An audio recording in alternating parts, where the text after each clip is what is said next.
I met this 6-year-old child with this blank, pale, emotionless face and the blackest eyes. The devil's eyes.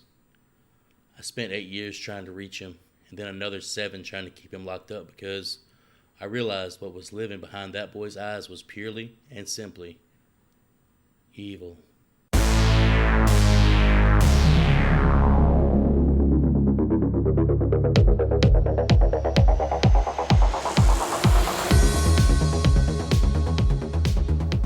I would definitely recommend Squid Games, though. So it's only 9 episodes, so it's pretty quick. Did you watch it in English? The dub is actually really good. The dub is actually really good. God damn it. What the fuck is wrong with y'all? They all wear masks, so it doesn't fucking matter. Wait, what? I mean, they don't all wear masks, but the ones who wear masks, like, the dub's fine. It doesn't fucking matter anyway. Oh, man. I'm disappointed in y'all. Welcome to the Horrible Film School, a safe place to watch scary movies. I am Chris, joined today by the Horribles, Mr. Hootie. What's going on, fellas? Excited to be here. It is the season for scares, and today we're going back to the original scare. We're going to Haddonfield, baby. Also on the mic, we have the professor, the under-the-weather professor, Joseph. Happy Halloween, everyone. Thanks for joining us. I'll go ahead and apologize in advance. My throat is shot, so be prepared to hear me sound pretty pitiful the entire time. Joey, you have to lay off the satanic rituals you do in our off recording time. All that goat's Save blood. your voice. All that goat's blood, man. That shit tear your throat up. I'm thinking like a masked man broke into the apartment and just lifted him up by his throat, and he narrowly escaped, just in time for the podcast. Heavy spoilers ahead as we stalk 1978's Halloween. Today's lesson: if that cute guy won't take off his mask, assume he is packing about 8 inches of cold stainless steel. As kids, we all love playing dress up at Halloween and running around to strangers' homes in order to get sugary treats. In the case of 1978 in Haddonfield, Illinois, the kids are going to get more than just a Hershey kiss. They will come face to face with the boogeyman himself. Not the one that lives under your bed or in your closet. Oh no. The one that lives down the street with the normal-looking family. Let's get into the cast and the crew of Halloween.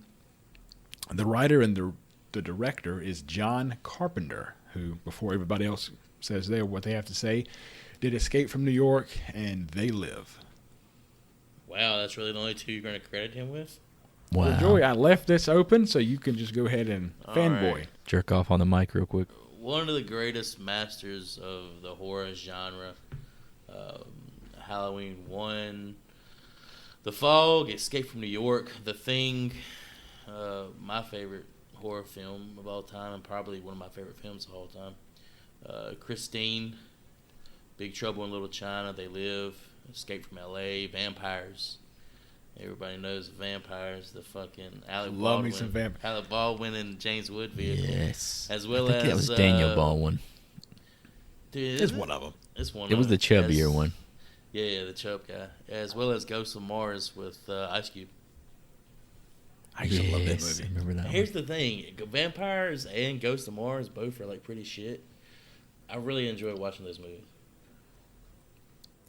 Is he the best horror director we've ever had? Is that something we could say? I can't. John I Carpenter? can't say that. You two can. You can't say that. Wes he's- Craven is my dude.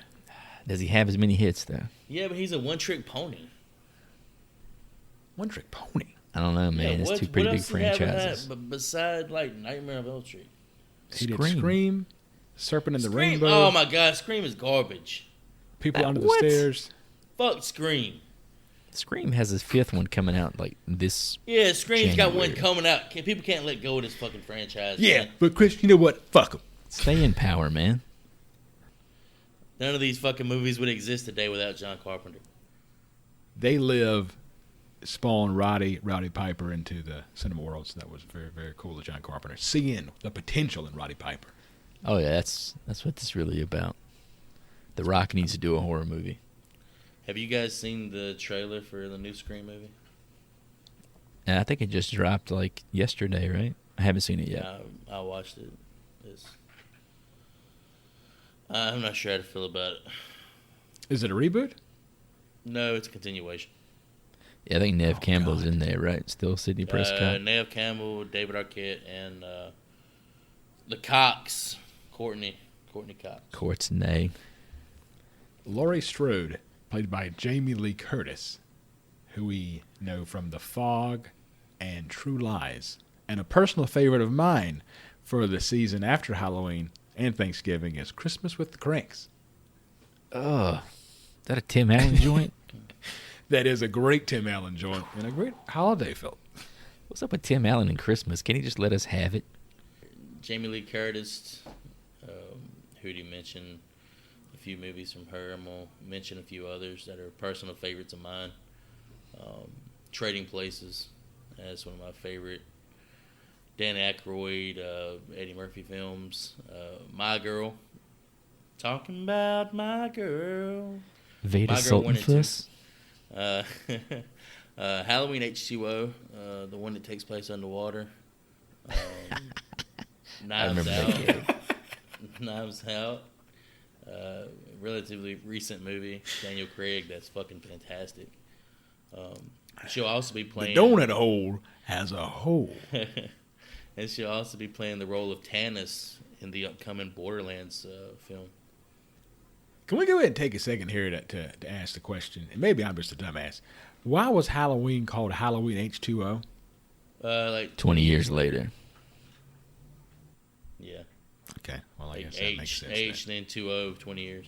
Yeah. As a kid, I was, I guess, 9 or 10 when this was coming out. I remember everyone telling me, as a 10-year-old boy, that it would take place underwater. And I think I might have believed it for a little bit. Yeah, it was like for the longest time we was fucking talking about that shit. How's it going to happen? How's it going to work? Here's another fun little fact. A little fact about Jamie Lee Curtis. She's married to Christopher Guest. I don't know if you guys are familiar with Christopher Guest, but he plays parts in a lot of like parody type movies, like Best in Show and This Is Spinal Tap. Spinal Tap. Two of my like favorite movies of all time. That guy's so fucking funny. Well, I'm glad we got our husband in the podcast, Jordan. Yeah. Let's make it about the man. He doesn't have horror films in his catalog, so. I think he does a lot of the writing for those parody films, too. Mm-hmm. Funny guy. Oh, I get to talk about a parody film coming up. So, Turn it up to 11. Dr. Loomis, played by Donald Pleasance, who is in The Great Escape and You Only Live Once, a 007 vehicle.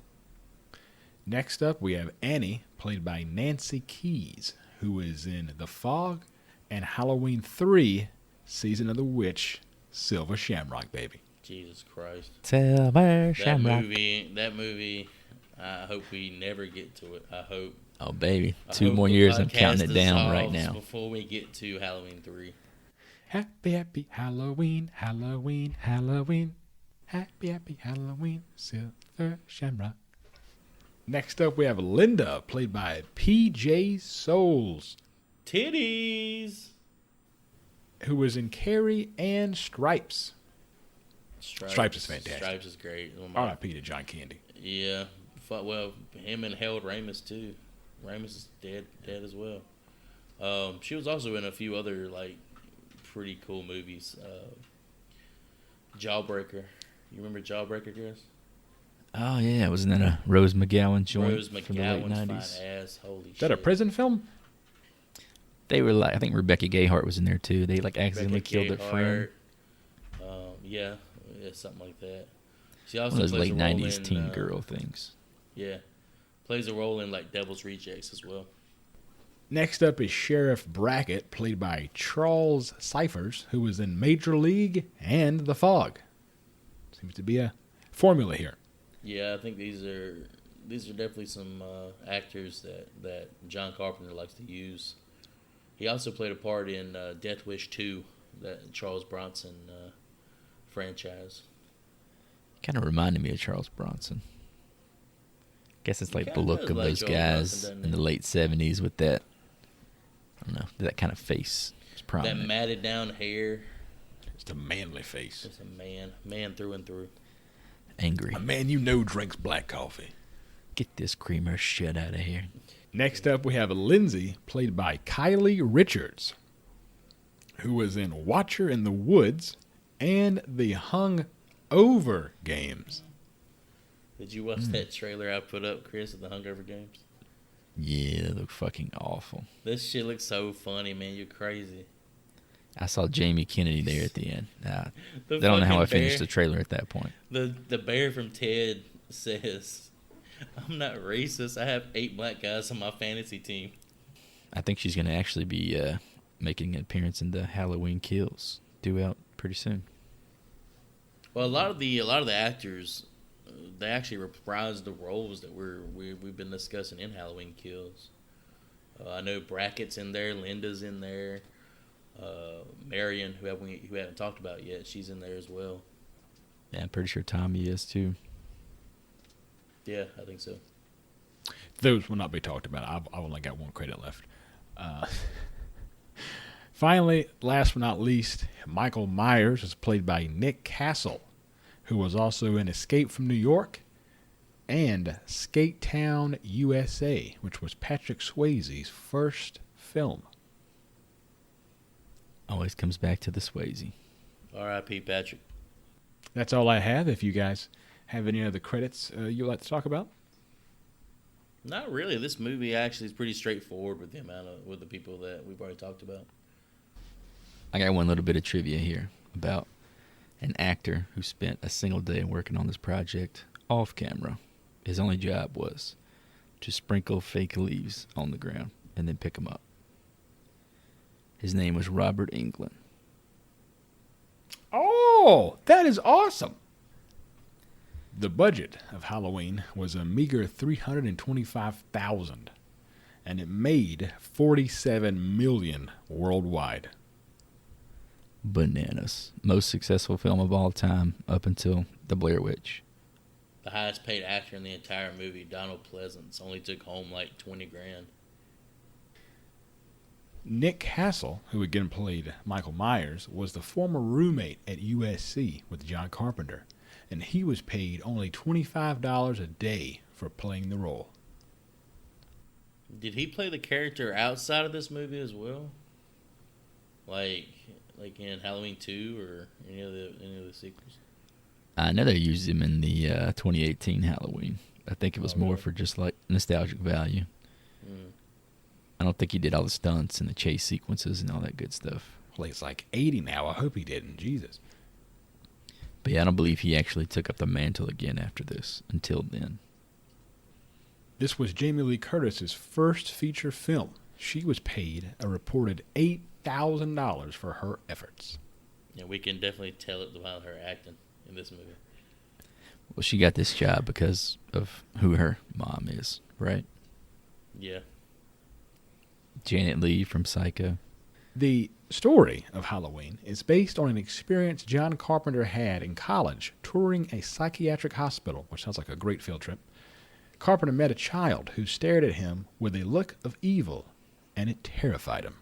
Was he kicking this kid's ass in like Connect 4 or something, and the kid's staring back at him like, Just if you beat me again, I might have to kill you. 2 masks were tested during the production of this film. The first was a smiling clown mask with frizzy red hair. They tested it out, and it appeared very demented and creepy. The other mask was a 1975 Captain James T. Kirk mask that was purchased for around $1. It had the eyebrows and sideburn ripped off. The face was painted fish belly white, and the hair was spray painted brown, and the eyes were opened up. They tested out the Kirk mask, and the crew decided that it was more creepy because it was emotionless. I've actually seen pictures of the clown mask that Hootie's referring to. They used this mask in The Dark Knight. That's the Joker's mask from the bank heist. Oh, you sure? Oh, that's cool. Same exact mask. As has been noted, the killer is referred to as the Shape in the script and credits for this film. The word shape was used by the Salem witch trial judges to describe specters or spirits of the accused doing mischief or harming another person. So they weren't looked at as real people. They were evil spirits come to flesh. Bunch of hot women out there running around worshiping the devil. I'm in love with the shape of you. It's exactly what Ed Sheeran's thinking about. I hope that's in Halloween Kills.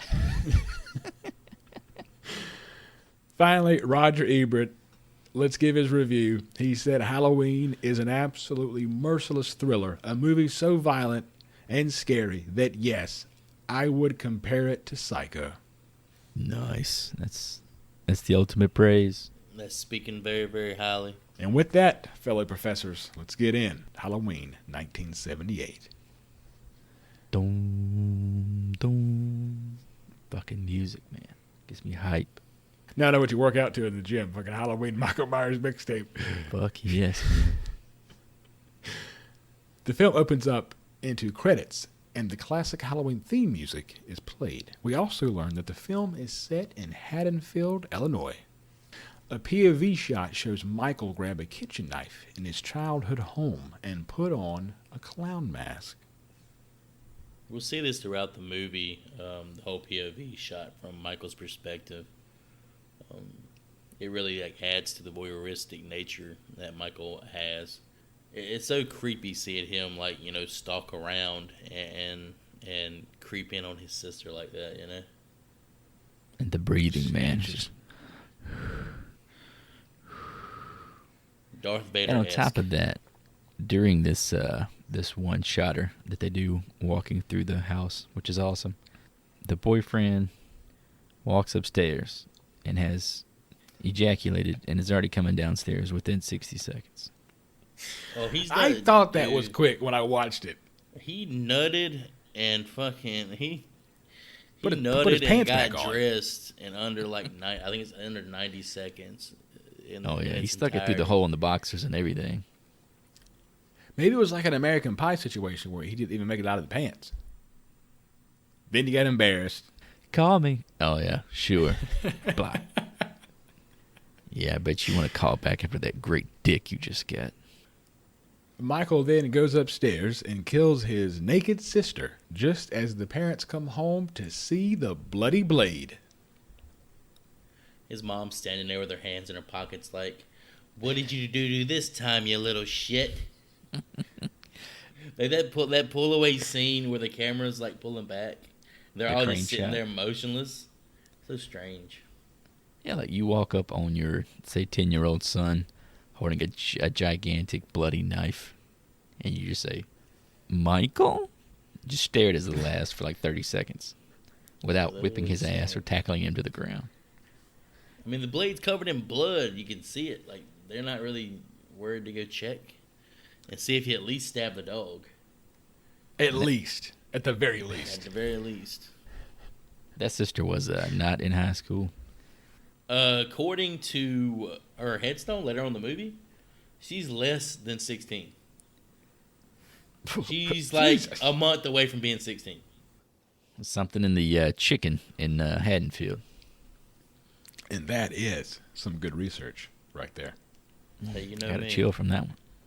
So time shifts to October 30th, 1978. As Dr. Loomis and a nurse make their way to the mental institution that houses the now adult Michael Myers.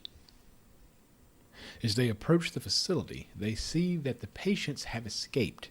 Michael attacks the nurse and steals the car. How unsettling is it to see like a field filled with like mental patients? They're not even running around. They're like moseying, just doing like cryptic walking and shit. Just babbling to themselves in the rain, in the dark. That's gotta be terrifying. What happened to films based around like mental institutions? Well, I think it's one of those things like there's like a stigma behind. Putting mental illness. Patients out there. Yeah. Considering them to be evil or different than us, or not even us, different than normal people. This whole movie's about a fucked up person with mental issues. Yeah, I know, man, but that doesn't fly in a PC world. We have to appreciate, we have to empathize with Michael Myers, which is ironic because John Carpenter said in creating this character, the only note he gave himself was to make him completely unrelatable. The next day, back in Haddonfield, Laurie is making her way to school on Halloween and is greeted by a neighborhood boy named Tommy. Tommy. I don't know what it is. Every time I see someone walking down a sidewalk in a neighborhood, it reminds me of this movie. There's so much time spent on those sidewalks. It reminds you of Tommy? It reminds me. I'm just waiting on some little kid with a bowl cut to run up to me and start talking about, we're going to make jack-o'-lanterns, right?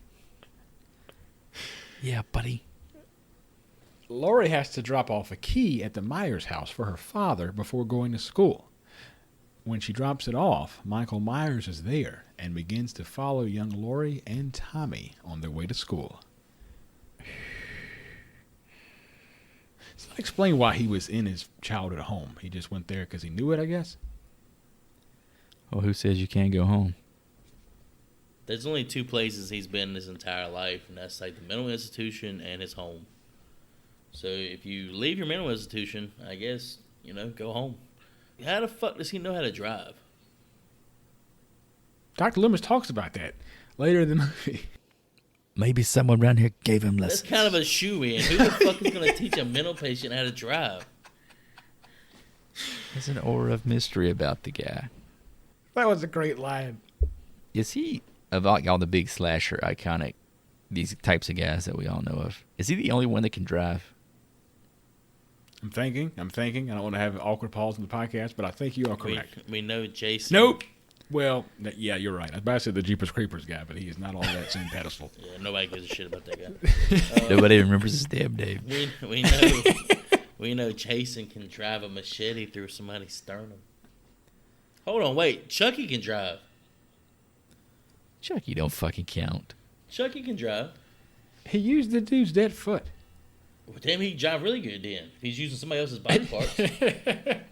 I don't think he is anatomically able to drive a car. He has the knowledge, I'll give you that, but I don't think he could physically do it with his 3-foot body. Like, they make contraptions for little people who drive cars. It's rude. Here we go. PC I know police Warwick is Davis drives a fucking car, and he's probably smaller than him. back. Drives the shit out that fucking Rolls Royce. Say Leprechaun can't drive. Go ahead and say Leprechaun can't drive, bitch. Loomis is making his way to Haddonfield and is calling everyone he can to stop Michael. He finds an abandoned mechanic's truck on the side of the road that Michael left in his path, and that he stripped the dead body of its clothes. This whole scene right here, Jaws obviously it came after this movie, right? Jaws Jaws was 76. It's 2 years before. Okay. The scene where the girl, like, it shows the girl being eaten up by, like, crabs and shit after she washes up on the shore. I feel like this scene's kind of an homage to that, how it's shot kind of to the side, off the camera. Oh, you mean how it, like, pans to the body for a split second? Yeah, with the man's dead body, yeah. Laurie is making her way home with two of her friends, Linda and Annie, when she sees Michael drive by like a creeper, and then he speeds off. Annie tells them that she hates a guy with a car and no sense of humor. Classic 70s banter. It's funny because the girl, I can't remember her name, that worked with John Carpenter on the movie. Deborah Hill. Deborah Hill. She wrote the dialogue for a lot of the banter back and forth between the girls, and I guess it flows well, but it still sounds so fucking weird. Some of the things they say. Laurie sees Michael just before he ducks behind a bush and then disappears. She then goes into her house and sees Michael between the clotheslines in her backyard, to then, you guessed it, disappear. That's a super menacing shot, man. That's super creepy. But she doesn't really like acknowledge it. She's just like, oh shit. Let me lay down and take a nap. I don't fucking think so. And the weird thing is she doesn't really tell anybody. I don't know. I feel like you would have told somebody. Well, she pointed it out to Annie before he ducked behind that bush. Laurie hops in a car with Annie on their way to a long night of babysitting on Halloween. Meanwhile, Loomis checks out the Meyer family cemetery plot to find the tombstone is gone for his sister Judith Myers. Damn kids, they'll do anything for Halloween. In this scene, the gravekeeper or caretaker of the gravesite, he's telling a story about this dad who has a hacksaw and kisses his wife and 2 kids goodbye. And then before he can continue with the story, Loomis interrupts. I'm like, come on, man. I'm trying to hear what the fuck happened, bro. Yeah, I think he hits him with it. And then he proceeded to, which way's the fucking grave, you moron? The dude had a cool voice, the old caretaker guy. As Laurie and Annie smoke some dope on the way to babysitting, they stop by the local hardware store where Sheriff Brackett is investigating a break-in where Halloween masks and knives were stolen. Yeah, fucking Halloween masks are stocked right beside our knives. And our fucking rope. We have masks, knives, rope, milk, whatever you need. Like a hardware store? Is that what it was? I think it was more like a general store, but I think they called it a hardware store. They called it a hardware store, yeah. So if you shoot this today, obviously he's stealing this shit from a Walmart, right? She's stealing from like Lowe's. Has to Lowe's be. and Because shit. fucking Lowe's does not sell Halloween masks. They don't? They got Halloween I had like to fucking shit, do they? that shit. Brackett's actually Annie's dad as well. They also don't sell kitchen knives, so I think both of those you cannot find at a fucking Lowe's or Home Depot. I'm thinking Walmart's the only place you can get the combination. Maybe like a Target, but if you steal shit from a Target, you're going to get caught. Somebody done broke into the damn supercenter. Michael Myers tails the girls on the way to the destination in his government car, and man, is he super close in his tailing. Yeah. At one point, they do like a wide shot, and they let you like see him. I'm like, I think you got a little too fucking close in this shot, because she gives like a turn signal, and he almost like rear ends her. I was like, oh shit. That's the end of the fucking movie. Well, he's still learning how to drive. Give Mike a little time. You glossed over one of the cool shots of the movie where Loomis comes to the hardware store, and you get the car over his right shoulder, and as he turns his head, the car passes right behind. That was a very good Some shot. solid Donald Pleasance acting. Loomis and Sheriff Brackett check out the Myers house to find a freshly killed dog. So I guess Michael finally did get that dog. He got hungry. That dude says it could have been a skunk. Does skunk kill dogs and shit and eat them? I ain't never fuck with a I skunk, don't think but so. I'd like to see it. I mean, no, I don't want an think animal a to get damn hurt. Skunk could kill a dog. but I'm just fucking curious how this would work. The two go upstairs, and Loomis delivers a great piece of monologue about the origin of his prognosis of Michael Myers after 15 years of observing him. Yeah, Dr. Loomis, Donald Pleasance really carries this movie in terms of being the one who fills us in on Michael's backstory. Very, very well acted. Funny enough, this role was actually offered to Christopher Lee, and he turned it down. And Christopher Lee is quoted as saying it was the biggest mistake of his acting career. I think he turned it down due to the fact that he only got paid $20,000 to do the film. Yeah, it was all money. There's also in this scene where we see Donald Pleasance pull out a gun, which I never really understood because I've seen this movie a lot as a kid, obviously. Why that was such a big deal. But now as an adult, I can see this dude is a fucking doctor, and he has a gun chasing down his patient. I'm just talking about, he says, like, I got a permit. He pulls out his fucking permit. Yeah, I have a permit, don't worry. But the point is, you're a doctor. You take a single oath to never cause harm to anybody. You walk around with a fucking gun looking for a mental patient. This dude is fucking obsessed. He knows what Michael Myers is. Why is... Another thing here. Why the fuck is he so convinced that this kid is pure evil? Just from the look in his eyes? He's never done anything wrong since then. Well, he does say I spent 8 years trying to reach him, and then another 7 trying to keep him locked up. Exactly. Because- What the fuck happened right there in the middle? He just said, this motherfucker is unreachable.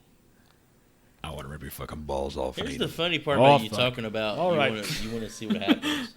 The made-for-TV Halloween, he actually, John Carpenter actually went back and reshot 12 additional minutes for the film to make it long enough to fill up a 2-hour block. Ooh. And they actually fleshed out the story of Loomis and Michael, like, actually together when he was younger. In the psych ward? Yeah. I mean, you can go check that's your answer. Those scenes That out. might be worth a YouTube. Yeah, apparently they don't add too much to it, but it sheds more light on their relationship and why he's convinced that Michael needs to be locked away or killed. Because these two never really share a scene until the last 10 seconds of the movie. Whatever it was, boy, was it impactful. I mean, I'm not saying it's a bad thing. I'm just saying it's an interesting thing to be left open-ended. Like, what the fuck did this guy put in your head to make you think this vile of him? Laurie is babysitting Tommy when she gets a call from Annie, who is babysitting a girl named Lindsay. Something outside is making Lindsay's gorgeous German Shepherd go crazy. Oh, boy. That's a damn good-looking dog. It's not. It's probably all the damn butter he's smelling, because this girl is buttering popcorn for about 30 minutes. And she is doing a fantastic job. So, Annie spills what I'm assuming is water, from what I saw, on herself, and has to completely disrobe and only get into a t-shirt while the family dog is being fucking murdered outside by Michael Myers. Dog, this look right here, I don't know what it is about it, like her hair and that shirt and the knee socks. Can you explain to me why she took all her clothes off, though? Yeah, she got For butter the all audience. over herself, man. For the audience, okay. I'm glad that she knew the audience was watching. That's good. I'm just saying, man, that's one of those looks for me. It's like a top 5 look. Now I know what goes on at your house, Chris. Happy Halloween, girl. Annie calls her boyfriend Paul for a late-night meetup. She leaves with Lindsay to the house across the street to meet up with Laurie and Tommy. Annie leaves Laurie with the 2 kids as she goes to get the car in order to meet up with her boyfriend. Paul. Oh, Paul's calling. When Annie gets in the car, she sees that the windows are fogged up, and then Michael Myers grabs her by the throat and kills her, and there is no blood in this scene. That's what we see throughout this entire movie. Like, there's no blood at all. There's not the first drop of blood in this entire movie. Michael Myers slits this lady's throat, Yeah, and there's no blood anywhere in the car. Exactly, man. It's all about the power of the image, what it can convey. How do you know he slit her throat? You felt that he did. That's the weird ass angle that he cut her. I don't think he did slit her throat. So they didn't show you, but you interpreted it that way. That's how you know it's good art, man. They tricked you. But anyway, the way he pops up out of the back seat of this fucking car is like one of the best fucking laugh tracks. If you can watch this with no audio, you will laugh your ass off. Because it's obviously a man just laying down and then going. It's just funny to imagine someone doing that. Good on Nick Castle for giving that great acting behind that mask. Well, we're like halfway through the movie now, and the score hasn't really stopped the whole time. How do you guys feel about that? I'm not a huge score guy. I know that you are, and I think Joey is. I don't recognize the score that much. I honestly didn't realize it was playing the entire time. Well, I wouldn't say the entire time, but This would be an entirely different movie without the score. oh yeah. The score I actually have a note here that they showed this to one of the producers of the film, and they said, this isn't scary. No one's going to be affected by this, because it hadn't been scored yet. And then Carpenter scores the whole thing in like 3 days by himself. And they show it to him. They're like, this is the scariest shit I've ever seen. Yeah, I think his work as a composer rivals that of his work as a director, 100%. Oh, yeah.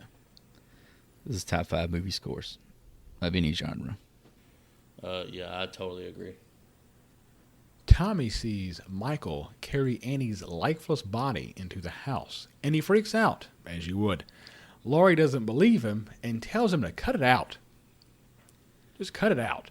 She's so polite, scolding these children. Do as I say, cut it out. Linda and her boyfriend arrive in a sweet 2-tone blue van at the house Annie is babysitting to find that Annie and Lindsay are nowhere to be seen. So Linda calls Laurie to see what's up, and she tells her that Annie left hours ago and that she can watch Lindsay for the night. Well, boys, Linda and her boyfriend are given the green light to go at it upstairs in the bedroom. Pound Town. They have a very short sex session. So I guess John Carpenter, I don't know what he's trying to convey, but there's a lot of short sex going on in this film. They bust really quick nuts in this movie. If we were still doing our trope bit, this movie, it gave birth to the idea of tropes in horror films, I believe, because you see it so much throughout the movie, and the whole sex gets you killed in a horror movie. This is a prime example. So to that point, John Carpenter was asked about that and how he created the sex trope. He said that was not intentional, but it was the only way to get the character of Laurie by herself. Because she wouldn't have like a guy attached to her. Right, and she was not worried about having sex with someone or being with someone. She was just like living her life. So her superpower was her celibacy. Indirectly. Indirectly, yeah. That Her wasn't hymen was her the superpower. It's funny in this sex sequence here. There's a full-blown jack-o'-lantern on the nightstand. full blown. Yeah, it's glowing and everything. I was like, Is that what a common the thing fuck? during Halloween for people to have them inside their homes? Lit and everything. Who the hell put that there and lit You it got an before open they... fucking fire. I'm gonna kick that shit off the next time. Gonna burn the house down. It's probably fucking timing. Can we carve a jack-o'-lantern? So these two get through having sex, and her boyfriend goes downstairs for a beer, as we all, you would. Well, Michael Myers greets him by nailing his ass to the wall with his trusty kitchen knife, and then he stares at his lifeless body.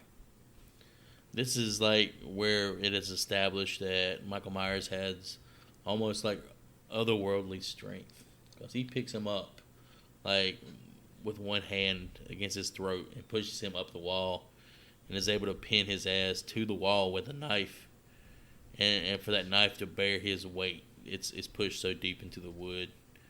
The guy dies really quick too. It's like he almost like severed his spinal cord or something crazy when he did it. So yes, it's establishes Michael as a truly strong individual.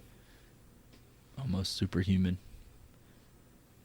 Well, he obviously went to the gym at the psychiatric ward. We can attest to that here. Maybe that's what happened. Loomis saw him doing like fucking 1,200-pound fucking deadlifts. Him and Roddy Piper were just going at it, and Mike was always the stronger of the two. So he knew what was coming. Nobody's stronger than the fucking hot rod. And did you notice, like, I don't know if you noticed at this point, you've heard a few stabs in the movie, how good the stabbing sounds? Like it actually sounds like it's somebody piercing flesh. So I did some research into that, and apparently the audio is stabbing a watermelon. It's got like a good... Because it catches the blade, but it gives you just enough puncture. So any amateur filmmakers out there, just go stab you some cantaloupes and record that for your effects. Michael goes upstairs in the classic ghost bedsheet outfit. Linda dumps out her boobs for him. He doesn't care for them and chokes her ass out with a phone cord. And she's like, do you like what you see? And he's just... Hell yeah. As I grew to immaturity, as one does as a teenager, watching the sequence, I always thought it'd be funny if, like, the ghost, you saw like a boner push the sheet up a little bit. Laurie realizes something is wrong at the house across the street. She leaves the kids alone in order to go check it out. Okay, here's another question. As far as Michael's intention to this point. He stalked Laurie this whole time, but he didn't go after her. Was she ever really his target? I don't think he has a target because he was outside the school. Well, I guess Annie was in the classroom with her. But then he fucks with Tommy and his pumpkin while the boys like fuck him up over his pumpkin. Well, I think it's because the first people he actually sees, near his home are the characters of Laurie and Tommy when she goes to deliver the key. And I think he actually sees Laurie as kind of like his sister. was seeing Halloween 2. That's more Oh, literal boy. than anything else. But in this movie, I think he just relates to her. Whatever the hell we And then it's I'm sees not these telling people. you if you don't know. He sees these people hanging out with Lori, and they all become, not really his targets, but just casualties up into to the point that he can actually get his hands on Lori. Right. I mean, the original title of the script, I think, was called The Babysitter Murders or something like that. So I understand, like, he's stalking the babysitters because they remind him of his sister, who did a shitty job of babysitting him. She was making 30 seconds worth of love while she was supposed to be watching him on Halloween night. I get the psychology there, but him not going after her, I'm just curious if he has a better take on why that didn't happen. Isn't it ironic that the guy who had sex with his sister lived? Who the hell had sex with his sister? Who was fucking his sister? Oh, the boyfriend. The guy, the boyfriend, the beginning of the movie. That dude lived. Yeah, well, that's the thing. Yeah. That dude's still alive. He's still out there right now. Right there. He's pleasuring somebody for 10 seconds. Unlike Bob, he didn't linger, man. I ain't getting you a fucking beer. I'm going home. All right, I guess that's all we got here. I mean, I get he sets a stage because like the way the body's become presented. That is for Lori. It's like a gift to her in a way. And what kind of weird psychological shit he's got going on. I don't have a take. I'm not a huge Michael Myers fan like you two are. And apparently, I really need to see Halloween 2. So, see what happens there. Do you really not know the relationship I actually there? like Halloween 2 better than Halloween 1. Okay. Meanwhile, Loomis discovers the government car parked down the street from the Myers family house and realizes that Michael is close. It's pretty funny because he's been standing there at the fucking house the entire time. And it's like 3 hours later, he realizes, he looks to his left one time and realizes, oh shit, the car's there. The car that he stole at the beginning of the movie is here. In his defense, he's not a cop. He's a doctor. Give him a break. But he's got on fucking that. eyes, good doesn't he? God. This car has been driving behind him the entire movie, like just out of his view. And he's like a fucking cartoon character. But the best part of that exchange of him waiting outside the Myers home is when the other kids come up there, like Halloween night, they're going to knock and they're going to run or whatever. And the little kid goes up to the fucking stairs and he does the whisper, "Lonnie, get your ass away from there." He just goes sprinting. And then it cuts to Loomis and he's just the happiest he ever is in the whole fucking movie. I fucking love my life. Brackett fucking sneaks up on him and scares the shit out of him. Brackett scares like everybody in this movie. Yeah, like he intentionally like shoulder checks Lori walking down the sidewalk. When any decent person would have been like, "Hey," before she ran into him. He's like, "What's up? What you doing? What you trying to do?" You smoking the weed?" Laurie is going through the house, and she makes her way to the upstairs bedroom to find Annie laid across the bed with the Judith Myers tombstone above her head. This thing looks fucking heavy. Yeah. Again, superpowers on this guy. It's good imagery, too. I've always been a fan of this. Yeah. Of at least Annie's staging. The other two, not so much. The cinematography of the movie is fantastic, and this is just another great scene. This is probably going to be pretty funny to you guys. Joey talked about the glowing jack-o'-lantern inside the bedroom earlier. It's also in this scene. I thought Michael Myers put it in there, in that bedroom, when he put the tombstone in there. Yeah, it was in there where they were fucking. Michael being festive. I've heard of people who like to fuck by candlelight, and not many people talk about fucking by jack-o'-lantern light. By pumpkin light. Pumpkin light. People all about pumpkin spice, man. Put a little pumpkin light in your life. Sounds like you can resurrect Pumpkinhead doing shit like that. 'Tis the season. Hasn't seen Halloween 2, but has seen fucking Pumpkinhead. I love Pumpkinhead. She then finds the boyfriend's dead body swinging in the closet, and Linda's dead body crammed in a dumbwaiter. Michael appears out of the darkness and stabs Laurie's arm. She falls forward over the stairway and to the floor. Another great scene here with the dimmer coming to light on the mask in the dark. You get the little piercing. Ta-da! Before he comes out with the sloppiest fucking stab he has in the whole movie. He got too excited. He was like, "Oh, shit!" He was having flashbacks to that guy with his sister. He's fucking, "I'm going to blow too quick. I got to get it." This is the money shot. Michael chases Laurie out into the street as she goes back to get Tommy and Lindsay. Thank God she's finally thinking about these children. Tommy finally lets her inside after she earns the Scream Queen title to find Michael has already entered through the open side door. The keys. The keys. I like that part. It always makes me chuckle. Michael tries to stab Laurie again, and again he gets a little excited. So instead, Laurie stabs him in the neck with a crochet needle. Fucks him up. Yeah, she stabs the That's fuck a big out of ass him, crochet dude. needle too. That shit goes like 3 or 4 inches in his neck. She penetrates this dude a few times. Laurie then runs upstairs to get the kids, but Michael is back up and back to hunting. Why did she drop the knife? She gets the knife after the closet scene. No, she has in this scene too. Because the knife is stuck in the couch. She pulls it out of the couch and looks over the edge of the couch and sees Michael like on the ground. She literally drops the knife on the floor right there.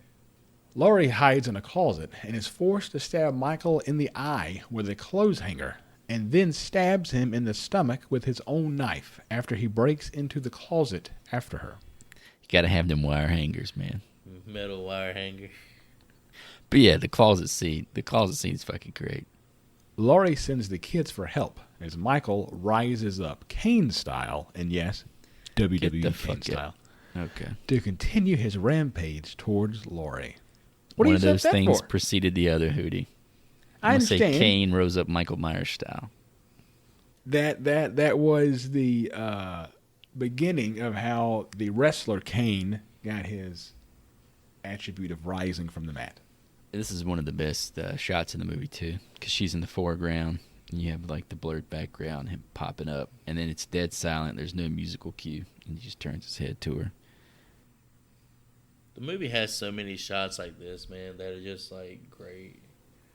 It's super creepy how he rises because his lower part of his body doesn't move. So he's like Yeah. a dead body rising back to life. His movements are very robotic throughout the entire movie. Like he moves, his arms doesn't move when he walks. Oh, when he's stabbing through the closet, it's like a Rock'em Sock'em robot. He just wham, wham, wham, wham. Yeah. I think John Carpenter said he wanted Nick to don the mask because specifically for the way he walked, because he was a tall guy, and especially he had just a weird walk about him. Loomis shows up with his trusty six-shooter that all doctors should carry, apparently, I got your Vicodin. and unloads the gun into Michael, which sends him over the upstairs balcony and to the ground. He walks over to see the dead body. However, Michael is gone. Dun-dun. Here's the sad part about that, Hootie. If only it was a 6-shot gun. It was only 5 shots. Had it been 6, maybe he would actually killed the guy. How about that? Going back to the independent roots of the film here, if you notice, I'm sure you did, when he's firing those shots, the Michael Myers character is not being hit by anything at all. He's just reacting. Finally, the film ends with heavy breathing inside a mask and the realization that Michael Myers is still out there on a murderous rampage, and thus dawns a franchise. You cannot kill the boogeyman. He's everywhere. Shows you all these locations where you've seen him. You got the breath overlaying, just showing you that he's always everywhere. He always will be. He the boogeyman. And with that, fellas, 1978's Halloween, what piece of memorabilia would you want? I feel like it's between the knife and the mask. However, I'm going to throw a curveball. Give me the Judith Myers tombstone. It'd be Halloween every day in my bedroom. If the headstones are rocking, don't come a knocking. Oh, no. You going to put it in the bed with you? Oh, that's going to be exactly how it is in the movie. It's going to be above your head. You're It's like a sleeping with a fucking headboard, 2-ton headstone. cemetery above you. It's like a headboard. Just hope there's not like a minor earthquake or anything and that thing tips forward, because you'd be done. It's a good choice, but I think it's the mask. It's maybe the most iconic mask in any horror film. So Give me the original. Give me the Shatner. I don't want any other iteration of this mask. This is the best. Give me this one. You see, here's how I'm looking at it. There's like 14 Halloween movies. Eventually, I'm going to take the mask. Okay. You're fucking cheating. You're playing the long game here. It's actually a good point. I did not time. think about the long game. I also picked the mask. I want that painted white William Shatner mask. I mean, this is the best version of the mask. So you can have like that shitty H2O mask. The creepy looking. Ooh, the water tank mask. I've actually looked at a picture of like all the masks. It's either Halloween 1 or Halloween 2. They kind of go downhill from there. Do they get more grimy or grungy? They just get more modern looking. They look. Some are Did too they stop clean, being man. a William Shatner? They just look, like Chris said, too clean.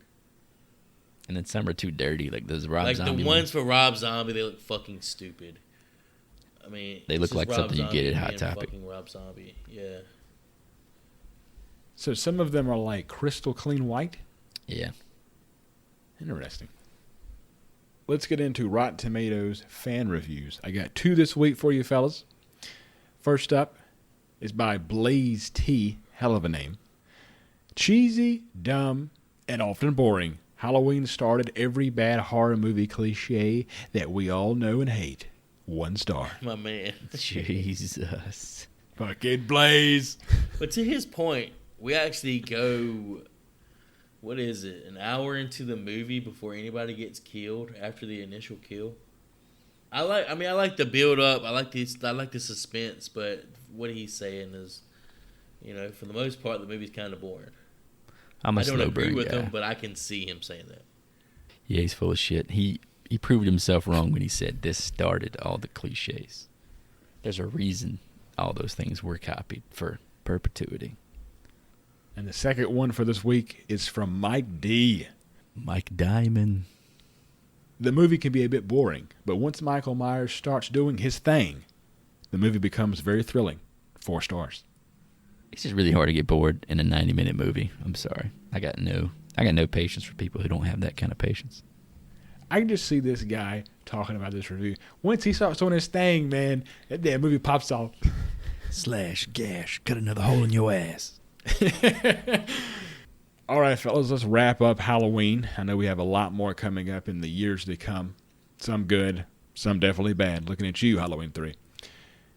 So with that, Joey, what did you think of the first Halloween? My first and easiest A grade to give out on the show. John Carpenter is a master of horror, and this movie is rightfully considered his crown jewel, the definition of a horror classic. The only negatives I can find are some of the acting is pretty bad, especially the character of Annie. I hate this dog. Jamie Lee Curtis is passable, but even she felt she wasn't at her best in this film. Also, due to budget constraints, there are some reused sound effects. Those are the only 2 points I see as negatives. The movie feels like an art film disguised as a slasher. Simplistic yet beautiful. The Shape is such a menacing figure compared to that of 2 of his horror icon brethren, Freddy and Jason. Jason punches a guy's head off. Freddy literally turns a girl into a cockroach. But Michael is far more terrifying. His kills aren't showy, nor the most entertaining. They are primal. His kills resemble those of the most disturbed and remorseless serial killers in history. His kills are kills that sadly happen every day in modern America. His kills are real. I love Jason and Freddy, but I'm legit scared of Michael. From the score, which I'd argue is the most memorable in the history of cinema, not just horror cinema, to the lingering shots filling the audience with a sense of unease and dread, 1978's Halloween is and will always be a top 10 horror flick. This, for me, also received a solid A. This is one of the first of its kind, and it kicked off probably the best run of horror characters that we will ever see in film history, as Joey just took a hot take on Freddy Krueger. Once you get past the iconic mask and legendary soundtrack, the acting in this film is underrated. Also, hot take to Joey there. And the story is airtight. A fantastic watch and definitely a great way to kick off the Halloween season. All right, let me pop in here. This is going to be probably relatively dull. I'll go ahead and tell you this is an A+. To me, this is quintessential horror. The mask, the myth, the music. One of the most successful films, regardless of genre, ever made. It's a staple of my yearly October rotation, so I have gazed at these 90 minutes of moving pictures more than I dare to count in my lifetime.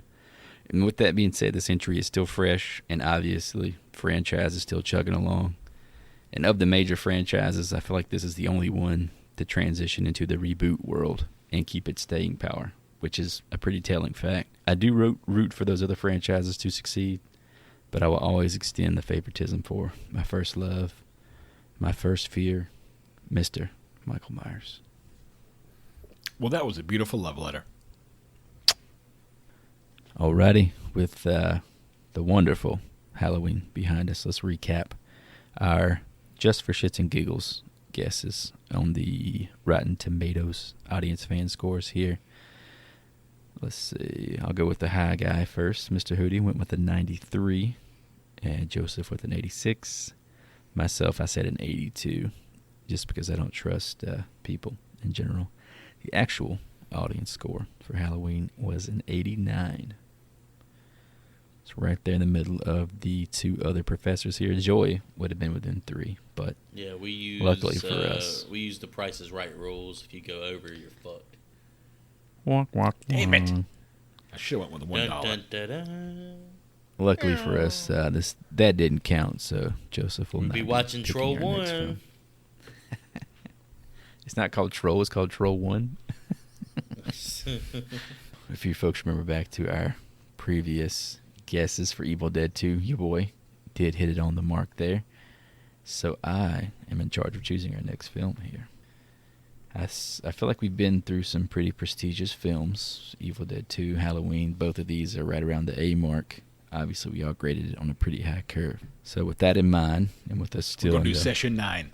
Go do Scream. With that in mind, us still in the autumn season, for fear that we might not be able to choose our next film after this one, I'm going to go ahead and knock out something I've never seen before.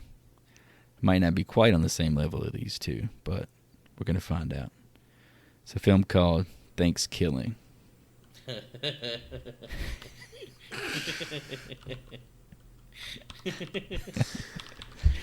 I have never seen a horror Thanksgiving film, so for fear that we might miss out, I think we need to rectify that blind spot for the three of us. I don't think I've ever even heard of this film. Oh, you're about to watch the trailer, yeah, buddy. Let's watch the trailer. Let's I'm see. thinking, I'm not sure what year it's from. I'm going to say 2005. 2009. 2009's Thanksgiving. So if you folks want to play along, we're going to hit the pause button and watch out for this Thanksgiving YouTube trailer. Nice tits, bitch.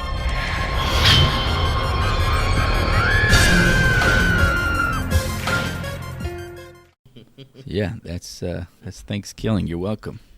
Definitely on Measurement Seat. It looked They like even it kind of have resembled... a Rotten Tomato review of this shit. I bet you they I'm don't. about to fucking find out. Oh, I didn't even think about that. Yeah. This looks like a sci-fi film as well. It looks like some shit sci-fi would pass on. All right, boys, with that trailer behind us, we want to take a stab.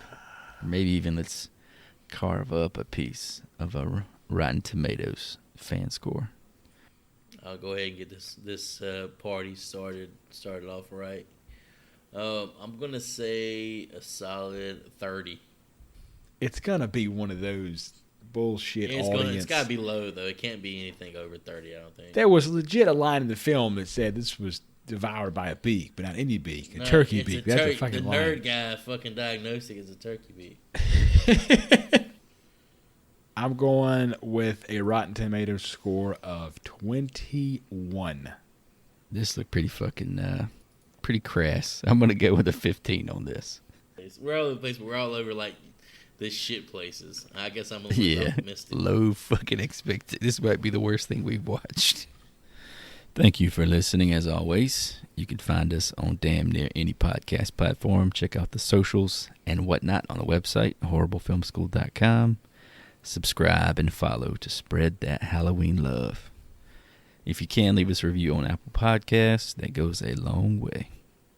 I'm going to use this sign off to offer my support to women that spend their nights babysitting the ungrateful brats of middle-class parents. You keep raising them because no one else is going to. As always, if you listen to this show, please tell at least one person that you know. Spread the love, spread the campaign, and go out there during this holiday season and have fun, get candy, and watch out for the boogeyman. And I'm out. Yeah, just to reiterate what the guys said, thanks for the support. We appreciate it, and we really enjoy doing this for you guys. Happy Halloween.